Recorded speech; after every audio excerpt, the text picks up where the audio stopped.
Welcome, guys, to Generation Tech. On this week's episode, we're going to be talking about this year's Black Friday deals in tech and gaming. We'll also be talking about a iPad mini knockoff and much, much more, so stay tuned. Generation Tech, the weekly videocast for your inner geek, bringing you the hottest tech news from around the world. Brace yourselves, the show's about to start. It's Generation Tech.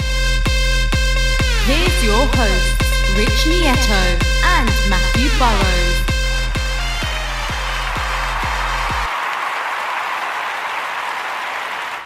And again, welcome. It's episode 25.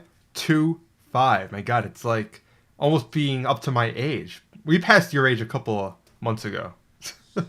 Yeah, a couple months. So, yeah, it's no, it's only like a month ago. something like that. But we skipped a lot of weeks, so who knows? Yeah. It could have been last May, for all I know.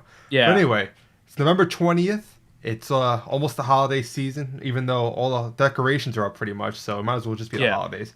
But we're going to be talking about a lot of different things. Black Friday deals. Since Black Friday is right around the corner next week, why not go over some of the best ones for you to go out and spend your money on? Because we're going to talk about a lot of gaming stuff and also some tech and TV stuff. Because, TV, Black Friday is the best time of the year to get a TV. Everyone knows that.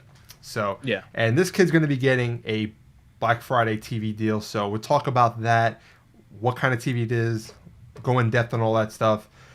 Yep. But before I start, anything else you wanted to start off with, mention that happened this week to you? Not really anything happening this week, but I was just thinking, as you were talking about holiday seasons and decorations, have you ever noticed that there's not really any outdoor Thanksgiving decorations? We kind of just skip that, and people already have Christmas stuff out. Have you noticed that? I used to notice people put like the decoration on the window, like the turkey and like the fall leaves and stuff like that. But I mean, like the big things, like in the lawn. Yeah. Oh no, definitely not. Like Halloween, and then it's just Christmas. There's no in between. No, there really isn't. Especially now. It's like the week after Halloween. You got Christmas. It's ridiculous. Like in the village by me, they started putting the snowflake things on the light posts and stuff like that, like the ornaments, the week after Halloween. So it's ridiculous. And also you see the commercials already on TV. You see all of the walls all decked out with Christmas stuff. So hey, if you're Jewish or whatever, you're hating this time of year. I mean, pretty much screwed. Like shit, man. Well, like putting it on me, but hey. Although they get like a full week of presents and stuff, so they probably use Black Friday to their advantage. Probably. But I mean, there is that like kind of stereotype. There is. But anyway, we don't want to go into that. But what we do want to go into is some of the Apple Watch stuff. There was the developer kit released this past week, and there were a couple of more details released because we don't really know much about the iWatch in terms of details, nitty-gritty details. We know the general basics. It's a watch. It's kind of thick. It has the crown dial on it. It's going to be starting. Well, they didn't even announce the starting price, but we're assuming it's about $300, and the gold one's going to go in the thousands, probably like $5,000. So which is just stupid. Yeah. So, like I mentioned, we don't really know much about it, but here we go. We have a resolution. Well, it's not even a resolution actually. It's a pixel. So you have the two different sizes, the 38 millimeter and the 42 millimeter. The bigger one obviously is more for guys, and the smaller one for women with the smaller wrists. So the big one has a bigger resolution, obviously. It's to me, it kind of seems like they're going with the whole iPhone 6 Plus thing here, right? Yeah. But I mean, like kind of with the sizes, obviously it'll work for both men and women. But I mean, I'm sure some women might like the bigger watch face. Just like in real life, obviously in real life with more classy watches, some men do like the smaller watch face. It's really all preference. So they're obviously trying to get as many people to buy it as possible. And if you see, the smaller one has a 272 by 340 resolution. Meanwhile, the bigger one has a 312 by 390 resolution. So it's apparently they're both Retina screens. So they're both supposed to be looking pretty good. But when you think about low resolutions like that, you think it's usually shitty quality. But you got to think it's a small screen. So it has to be. It's going to be sharp, especially for watch. You don't really want to see like pixelation and all that like gross stuff. You want it to look very crisp, especially on a dial face where it's circular classically. I mean, a circle is not possible to make with pixels, but I mean, you can get pretty darn close to a perfect circle. Yeah, what was the watch that has the circle watch? I forget the name of it. The Moto 360. Yes, I think that looks gorgeous actually. But that one, it's kind of weird because it does have like it's a special LED, LCD, whatever monitor, but it's still kind of square. It just cuts it off with the corners of the glass because you can see like the pixels going up above where the glass is. It's kind of funny though. Yeah. Because I mean, it looks really good, but they kind of cheated around it a little bit. Yeah.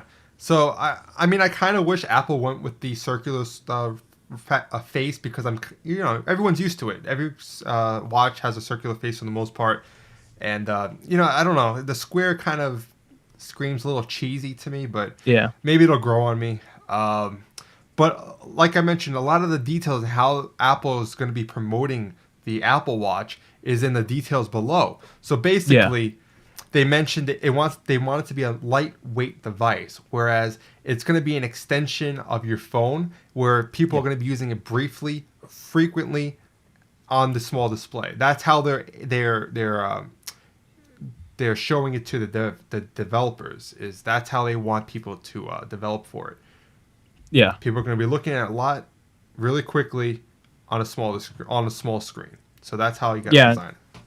It says in the article they're telling developers to respect the context, and they don't want it to be like super complicated to get to one part of the app. They just want it to be within like 2 taps of the screen at most.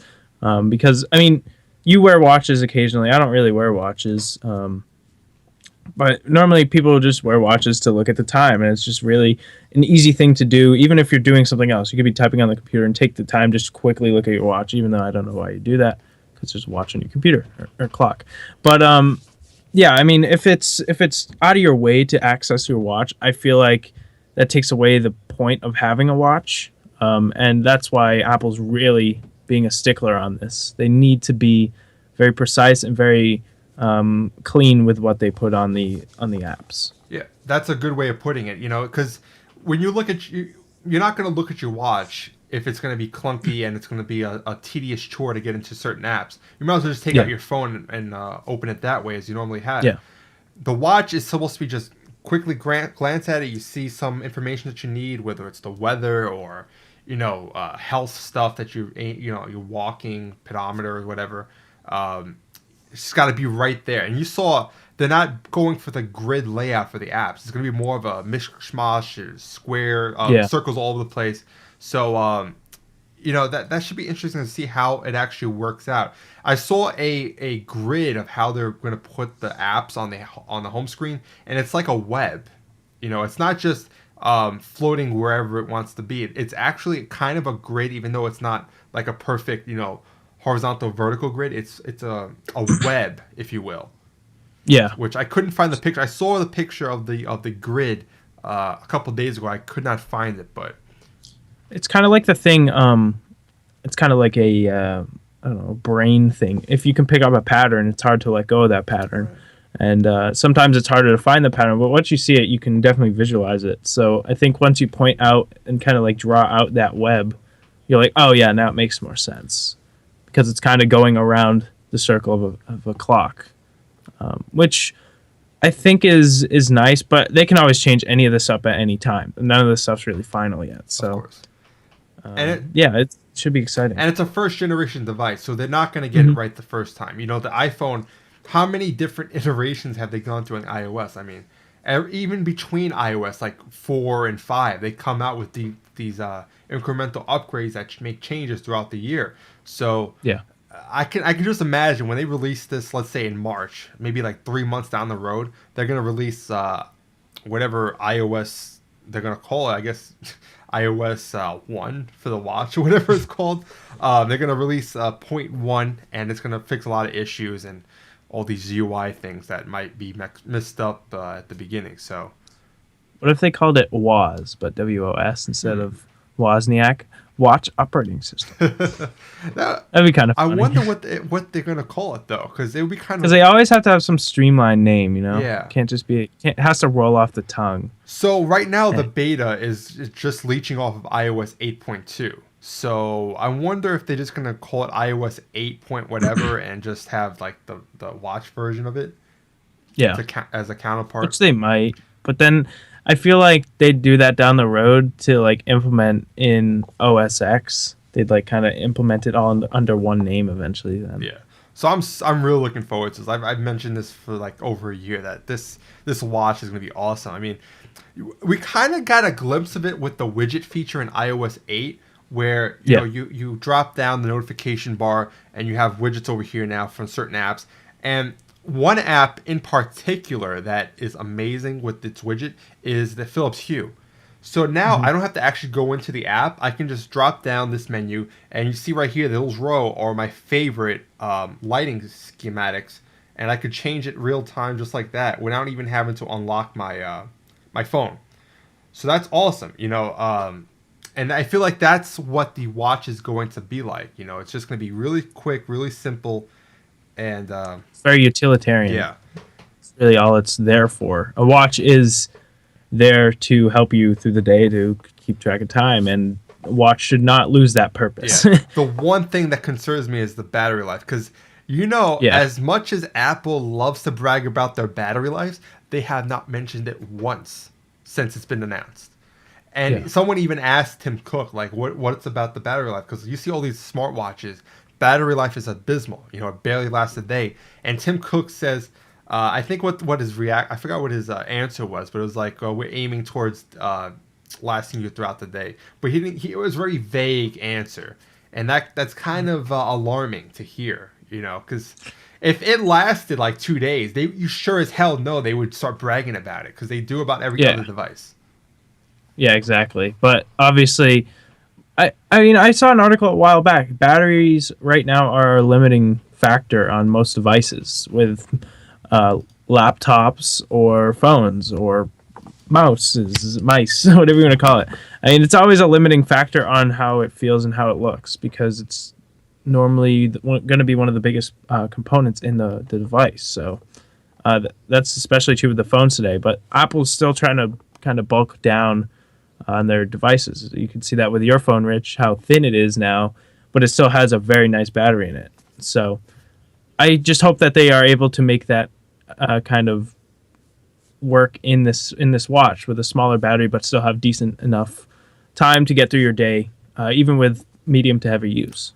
Yeah, exactly. You're exactly right about the battery being the limiting factor. When you look at the inside of an iPhone 6 Plus, you see that more than 50% of the inside is the damn battery. It's huge. Yeah. And I mean, granted, the battery on this phone lasts me like 2.5 days, so it's amazing. But you think about MacBooks and now the watch and the iPad, the bulk majority of the components inside aren't the motherboard or the internal guts. It's the actual battery. And until a new battery standard is evolved, we're kind of really limited to what kind of products we can produce and the size of these things. Because you know it's sure hell that Apple wants to make the thinnest, smallest phone and iPad or laptop, but if the majority of its battery, there's nothing really you can do, you know, unless you make the OS more efficient where it consumes less battery, but that only is going to get you so far. Eventually, the battery has to be big enough. Now, I'm curious, maybe down the line, what if they made a new product of watches instead of the iWatch S? What if they made like an iWatch E or something like that for like energy efficient? But maybe they made maybe they could make an iWatch S but have an iWatch Solar. That's what I was going for. Yeah. What if they made it so there's maybe solar panels hidden in the bezels? That'd be really cool. And I'm sure a lot of people would buy that up, especially, I don't know, I feel like I think we mentioned this in a prior show, Apple's kind of like a hipster thing. So, I don't know, I feel like saving energy, that type of stuff is very kind of modern. Yeah, I think that would be kind of cool. And watches have always had some sort of solar version, so. Yeah, the only problem is that the actual footprint of the watch is so small that even if it has solar panels, it's not going to be enough to soak in enough power to Yeah. power it. Maybe it'll charge it very minuscule, Yeah. where it'll last you an extra hour throughout the day, which is awesome. But you're still going to have to end up charging every day, most likely. But I think solar is really the way of the future, but it's just they haven't been able to grasp enough energy from a single panel to power things. Like, you see people have solar panels on their house, but it takes up the entire roof line of their house to power the house. So that's not practical for technology stuff where it's trying to be smaller and smaller. Yeah. But you never know. They could always do something with that, Maybe make it a smaller screen. If they went for an energy efficient one, maybe so. And maybe they could get into GPS watches for hiking. Maybe they can make a more robust version of these. I think that'd be kind of cool. They could obviously open that up. See, this problem isn't just specific for technology, but you think about NASA and space exploration. They have to have enough energy to go into deep space, stuff like that, and that's a big thing that they're trying to also solve is for NASA's, exploring space and other galaxies, stuff like that. Off topic, but it's the same general idea. Yeah. That's really our problem in kind of advancing our technological standpoints right now. Yeah, is battery and power. See, I wonder how I didn't see the movie Interstellar, but I wonder if they addressed any power and battery stuff in that movie. They kind of did, not really. I'm not going to spoil anything, but I mean, if you guys saw the trailer, you'll know this. But it's like it's taking place in kind of a world where energy's kind of gone out of our world. Like we're not really producing anything from the lands or anything. But yeah, I'm not going to spoil anything. I went and saw it in IMAX the other day. Is amazing movie. Probably one of the best movies like in this past 10 years it's been released. So yeah, it's definitely a must watch, but we can talk about that later. Yeah, I gotta go watch it in IMAX probably this weekend because I've heard so many good things. Although the reviews aren't good on it. So the reviews are completely contrasting what I thought of it. That's what I think you definitely need a brain that can kind of grasp the concept of multiple dimensions and space-time continuum. Because they actually hired scientists and physicists to actually help with the storytelling of the movie. It's not like they just took it out of thin air. It's actually based on real science. So you have to be able to grasp those concepts. That's what I liked about that movie. It definitely kept you thinking. You're like, oh, well, if this was like this, then yeah, this has to be this way. I have a review on my website, but if you guys haven't watched the movie, I definitely recommend watching it. Yeah, go check out his website, and I'm going to watch it this weekend. Maybe we'll talk about it on the next show. But to move on to the next topic, I mentioned in the pre-intro that there was an iPad knockoff out there. And, I mean, this might as well be a knockoff that you buy, like, coming from China, because... Like, if you wanted an Android iPad, this is it. Okay, so briefly, let's look at it. Which one's the iPad? Which one is made by Nokia? I mean, from this picture, it's really, really hard to tell. Actually, never mind. Those are both Nokia. Those are both. Yeah, they don't. I thought it was a comparison because that's how alike they are. If you look at these pictures, I mean, the only distinguishing factor is that the bezel. Like, as you can see it over here on the silver version, the bezel is more rounded and it goes on top of the glass portion on top, whereas the iPad Mini doesn't. It has like the chamfered edges and it's more of a polished finish, razor edged. Yeah. But I mean, look at the back. It looks still so similar. The back, they have the buttons. The buttons on the side. The camera is exact same. I mean, it doesn't look bad. I mean, for a non-Apple device, it looks awesome. But I mean, this is a lawsuit in the making. I mean, considering Apple sues the hell out of anybody that comes close to like mimicking one of their ideas or products, I would not be surprised if this is in the news one day soon. Did you see their new connector? It's called a USB-C, and it looks exactly like a lightning cable. Oh, is it? I didn't even see that. Yeah. Oh, wow. It's not a regular micro USB or anything like that. So I'm looking at the bottom of the device right now, and it looks exactly like the lightning connector port. So yeah, it doesn't look bad. Like if I were to have to own an Android tablet for some reason, I'd get this. Yeah, so this is running Lollipop, like the brand new Android. Yeah. So That's surprising because usually it takes a long time for device to even get the newest OS for Google. So that's pretty cool. And they even have the space gray and silver model in Apple's world. I guess here they call it black and silver or black and white or whatever. But It doesn't look bad. no, I mean I'm not all for Android tablets especially, but and it's made by Nokia. I mean, I'm not. I've never been into Nokia hardware. I don't know about you. Do you know off the top of your head how big the iPad mini battery was? Milliamp wise, I'm not sure. Yeah. Do you remember volts? No. Well, this one has 5,300 milliamp What? hours. That's a big battery. Wow. Yeah, for a smaller device. It also has an Intel Morefield processor, which is pretty good. It's a pretty new. It's a newer processor, but it's like that's. You should see how big the component of the battery is. A good 90% of this thing. Yeah, actually, there was a picture down here that showed the battery. Yeah, so we were just talking about batteries. I mean, that's insane how big that thing is. Yeah. But this is an interesting topic because this is the first device Nokia has made since they've been bought out by Microsoft.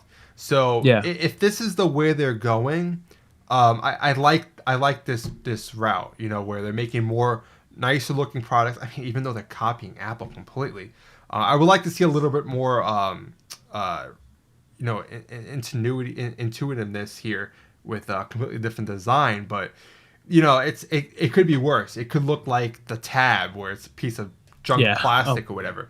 You know. But what do you think? Do you think this is the way they're gonna go with something really minimalistic looking and stuff like that with Nokia? Well, they've always done the rubberized unibody designs, and people are like, "Oh, what if?"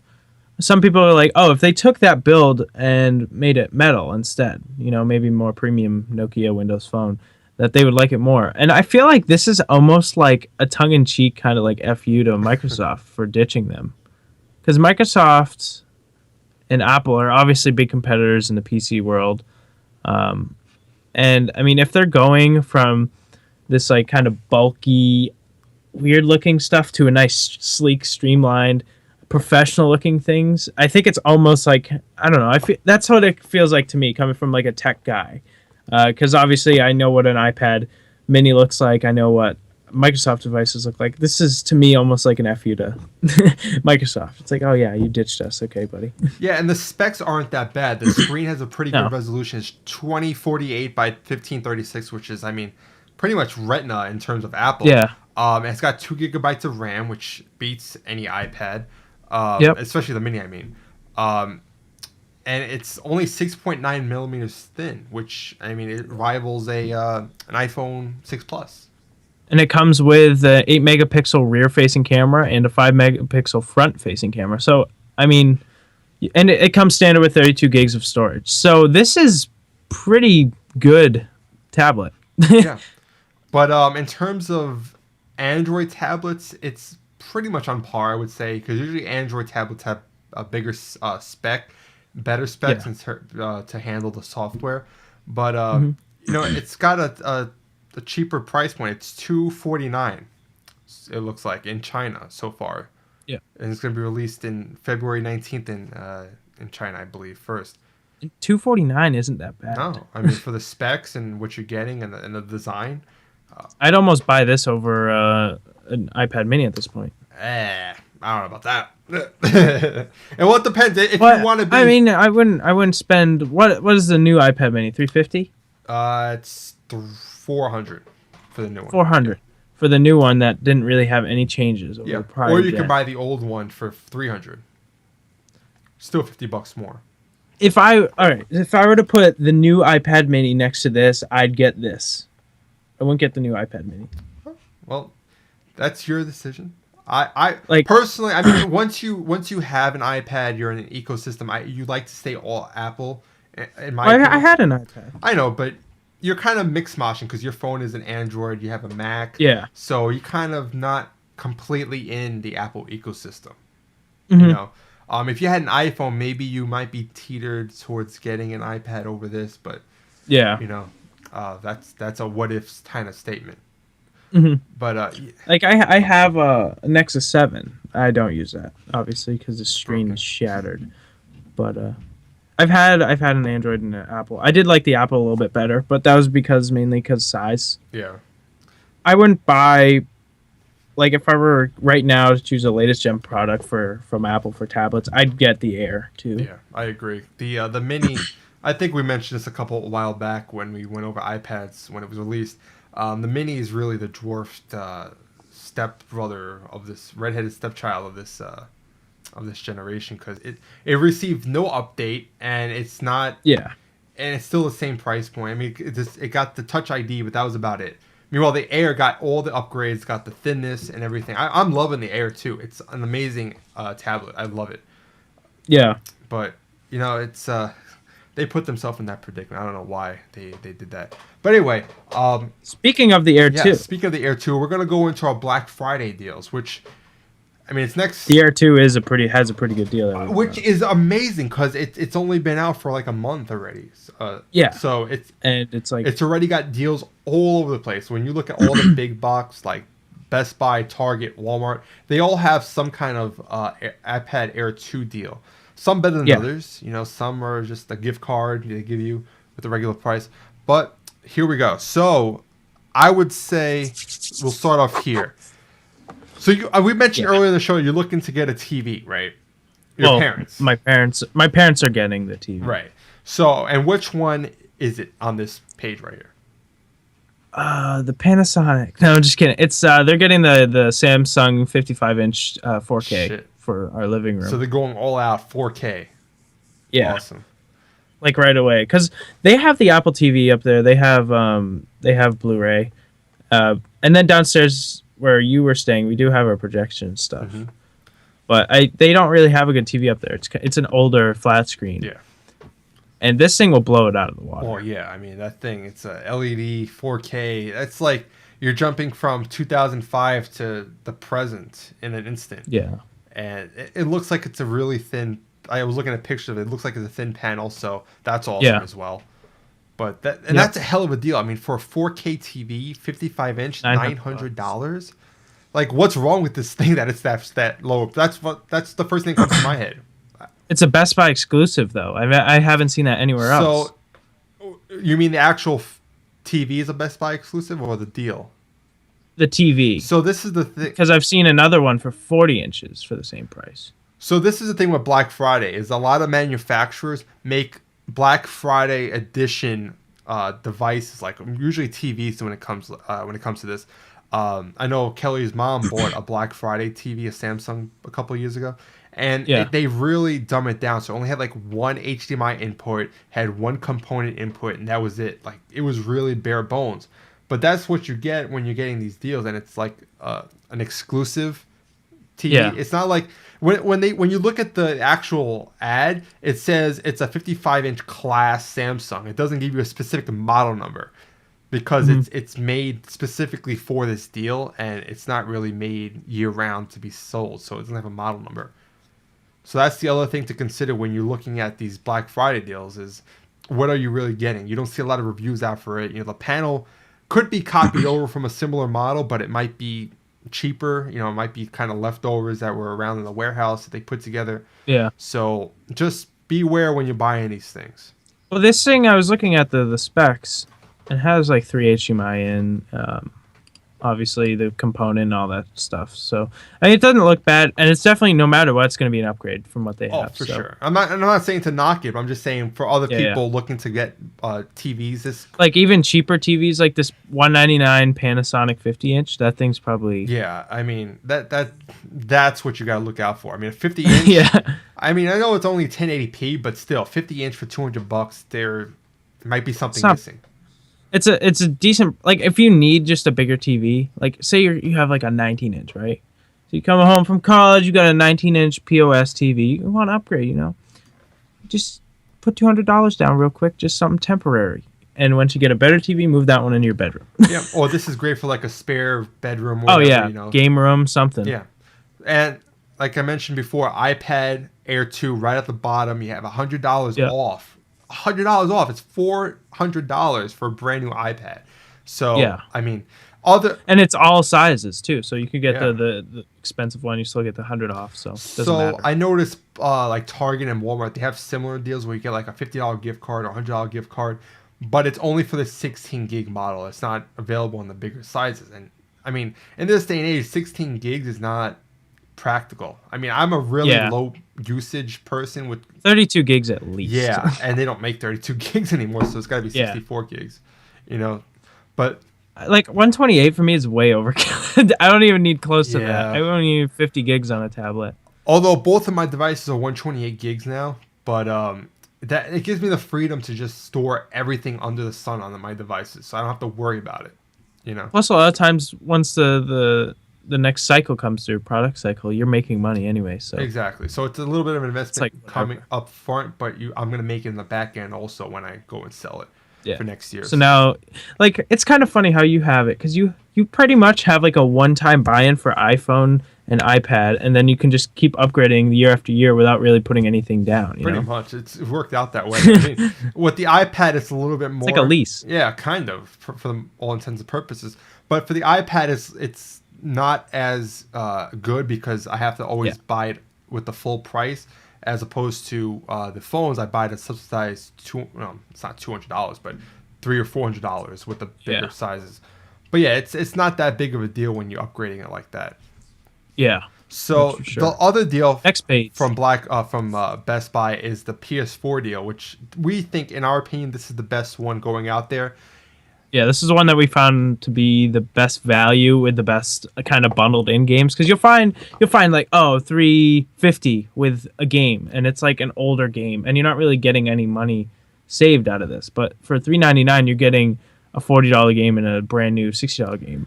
So The only other one that was worthwhile is, I think it was Target, where they gave you Walmart. It was Walmart. They gave you a $50 gift card, but it was $400. So Yeah. I think this is better because you're getting two games, which are more. I mean, Grand Theft Auto 5 alone is worth more than $50. So Yeah. and the other bundle didn't include any games. It's just straight up console, $50 gift card. So To do it with. yeah, this is definitely the way to go if you're getting a PS4. Not to mention, Best Buy also has every single controller for $40, whether it's PS4, Xbox, and all the colors and configurations. So Yeah, they have literally all the special editions. They have that blue camo one. That one's nice for the Xbox. yeah, I've seen it in I the think store. it's pretty friggin' nice. But I still wish they made the white one for the Xbox, Yeah. like standalone. Yeah, I'm surprised they haven't though, because they make all kinds of other like they have like green camo, blue camo, Advanced Warfare. It's like Yeah, why not? I mean, they make the console. Why not make? But I might be getting this DualShock 4 in white on through this Yeah. deal. That's pretty good. And I have a gift. Oh, this is Best Buy. I don't have the gift card there. But anyway, it's only $40. It's not that bad. and also on the top, I kind of filled out my list a little bit because my parents are obviously going to Best Buy for Black Friday. They're actually going down to Georgia, so they're driving down and back for like they're staying for like 2 weeks, but they're going down to Georgia and that's where they're picking up their TV. And I'm just loading up my things with games because if you notice, there's $25 on a couple games, which it was basically Shadow of Mordor, but then below that you'll get some more games. And I know on a later page there's also a couple other games that I wanted. They're all around like $25-$30 for like $60 games, so you're pretty much saving $30 each time. So Yeah, and each store has really good deals on either games or Blu-rays. I mean, it's really a mixed match. You got to look through them. There's so many games, and especially movies. Like, there's so many different types of movies. I remember last year I got like Pacific Rim and like The Hobbit and a bunch of movies for like $5 each. It was amazing. I stacked up. yeah, there's a crazy deal that's I know is going to go out of stock like instantly because people with little kids. The Lego Movie, $3.99 Blu-ray. I might even pick that shit up. Shit, That's like at local stores, it's still $30 Blu-ray, and it's like $3.99. just might as well. I mean, That's like tax. really. Toss it in the cart just because. And if you're in the market for an Xbox, go to Target because this is, in our opinion, the best deal. It's $330, but you get a $50 gift card. And you get 2 games. Yes, it's the Assassin's Creed bundle. Doesn't include the Kinect. It's only a 500 gig hard drive, but still $330 plus a $50 gift card, which can go towards another game. You'll have So you're pretty much getting 3 games for $330. Yeah. That's so it's like an awesome deal. The only other deal was Walmart had $330 and you got a $30 gift card, same bundle. So you might as well get the $50 gift card, unless you have a preference of Walmart. I don't know why you would really care, but might be easier. yeah. And the only other thing is Walmart. I mean, you could see their console deals right here, as we mentioned before. Consoles are obviously, because it's like the year after they came out. There wasn't going to be any Black Friday deals last year. This is the first year that there's actually going to be Black Friday deals on these consoles. Yeah. So you're going to see these everywhere. Console deals, bundles, and you really got to kind of weigh your options because some places might be like $20 more here. Like I noticed if we went back to that one with the Target ad, I know this is kind of random, but the Beats by Dre solos, those are $97. You can get those for $79 most other places, which is Best Buy and Walmart. So most of these places do price matching. So definitely weigh your options. If you're going out to buy a bigger priced item like a console, a lot of these places will do price matching. So I went out Black Friday last year with my friend, and I actually went to Target and I bought those same Beats because they were on sale for they were cheaper. They're like $60 because there's no way I would have spent even $97 on those things. They were like $60 or $50. And I ended up returning it the next day because they were absolute utter crap. I mean, I didn't even try them all that long. I just put them on and I just did not like how they felt or sounded. Yeah. So just beware. I mean, it might seem like a great deal, but also you get what you pay for usually. So I mean, for kids though, like teens, that's like what they want. Yeah, they want to be the cool, and also they didn't have a whole big lot of choice of colors. Like there was no black, so I ended up getting the blue, which aren't half bad, but still, I mean, they're kind of a tacky blue. They have, I think you would have liked the white ones. Yeah, the drenched in white. They didn't have them, which is there. So I noticed with the Target ad, it has all these pastels along with the blacks, but most of the places have the drenched in white, drenched in black, and drenched in red ones. So that's another thing. If you have like a girl who really likes pink or turquoise, obviously you're gonna have to spend $20 more to get these. So, you are you actually going out Black Friday? Or your parents are? I'm not sure because Thanksgiving's Thursday. I'll be at my dad's, and obviously I'm getting paid this Friday, so I don't think I'm gonna have too much money to spend then. So I don't think so. But my parents are going out, so. Yeah, and they're getting the big ticket item, and I'm sure a lot of Christmas gifts for you, so it'll pay off. Probably, yeah. I'm still trying to decide if I'm going to go out. I mean, there's nothing. I already have consoles. I mean, I might go out for the movies, but it's not worth getting up at 5 o'clock in the morning just to pick up movies, you know? It's kind of stupid. And I always feel like so anxious. If I were to go out I feel like really annoyed if I missed out on a deal. Yeah. I'd be like bummed out. I don't know. That's just me though. Like I'd get pissed. Yeah. So be like, oh, I wasn't there 20 minutes ago. I could have got this. Yeah. And I went last year, like I mentioned, and I mean, it was the first time I've gone out. I mean, it's been 6 years, I think, prior to that since I last went out for Black Friday. I don't care for it. I don't care about getting up that early just to save a couple of dollars. Usually, it's nothing I really want. And then the worst thing is this year, so many stores are opening up Thanksgiving like around 6 o'clock. I know Best Buy is. And that annoys me because it's like these people with no families, with nothing else to do, they go and like buy out all these deals. Yeah. And resell. You get the scalpers all the time. You know, I almost feel like it's worth waiting for Cyber Monday and just general online deals throughout the holidays because you're at the comfort of your home. You're just online and you get, usually it's Amazon that has these great deals. And it's just much better than having to go out, find parking, deal with the crazy crowds and all that shit. It's just so frustrating to deal with. And I want nothing to do with it. I live about, I would say, 10 or 15 minutes away from a mall. It's probably the biggest mall in Long Island, actually. And it gets packed. Oh, so you could get there early. But even then, it's still, it's packed, man. Yeah, but it's like, I don't want to go out on Thanksgiving, you know? No. Like, what I'm going to do probably Thanksgiving, I'm probably going to eat and then play video games with my dad or something. That's what I'm probably going to do too. Sounds about right. So, it's not really floating my boat to go out. Yeah. Like, I wouldn't mind it. If I lived by myself, I'd go out. And I'd probably get stuff for myself. Right. I mean, like at college. But it's like, other than that, I won't really do anything because it's like, I don't want to waste my time to go out there and get a deal for someone else's gift where I'll just say screw it and pay $10 more. Yeah, it's really you have to look at the deals and see, is there anything I really, really want that's a really good deal? Otherwise, you go into these things and you just spend money where you really didn't intend on it, and it adds up, and it really, at the end, you'll spend more than you really wanted to. So it's not saving anything, So just like, I have some movies and games on here, but like, I put them on my Amazon list, right? And so I'm looking at the prices versus what they're going to be. So for the $30 games that I was looking at Best Buy, they're only $48 right now. So I'm only saving $20. But for the movies, I'm saving like $2 for Blu-rays. Which isn't that so much. It's Amazon has a lot of these deals, but you'll realize it's not as far off of the main price as you think. Yeah. So covered a lot today on this episode, and just want to wish you guys a happy, I was going to say Merry Thanksgiving.